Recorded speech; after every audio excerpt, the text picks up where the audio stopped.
All right, guys. I want to talk about confrontation. This is something I'm not good at. I don't have a very good gifting for at this moment. When I need to confront somebody, and well, when I have in the past, I've broken down crying, I've screamed, I've gone into full on fit mode, and then I've ended up apologizing because my delivery was so wrong and my actions and attitude were so off that my message was lost anyway. So there was no point trying to continue with, trying to share what I was thinking or feeling. So I'd apologize. I'd take the entire thing back and just move on. There are times when you just feel like somebody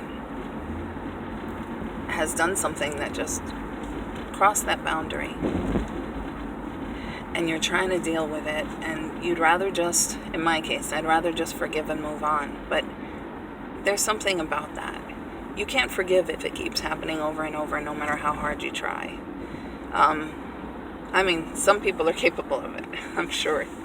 But that's something that's very hard for me, especially when I assume that they know what they're doing and they don't stop.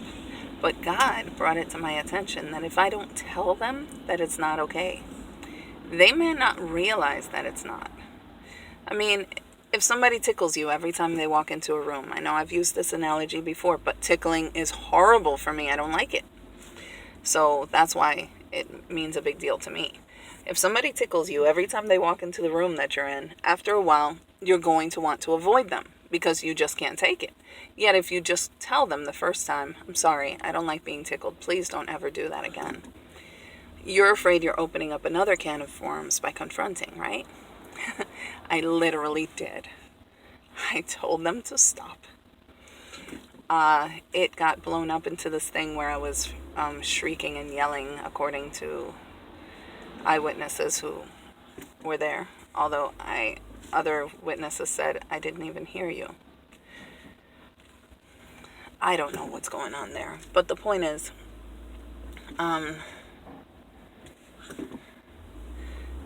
there was some stuff going on that I didn't like. I confronted, and I paid for it dearly. It was unpleasant for me. I remember turning red. I hate turning red. And it's something my face does so easily. It's not fair. It's not fair because somebody with better complexion, well, not better complexion, but a different complexion, would not turn red at every single thought that crosses their mind. And it all starts in my nose. I've been told that my nose turns red first. And that's something I didn't know about. So that's really frustrating. Somebody said, I know when your nose turns red, that is a problem. Okay, so when you've got to confront, and you're somebody who turns blood red, and you're somebody who has fits, and loses her mind, you just give up confronting after a while and decide that Christ wants you to not make a big deal of it, right? You make it all Christian. But when the Lord himself talks to you and keeps bringing to your remembrance a verse that says, every tongue that rises against you in judgment, you will condemn.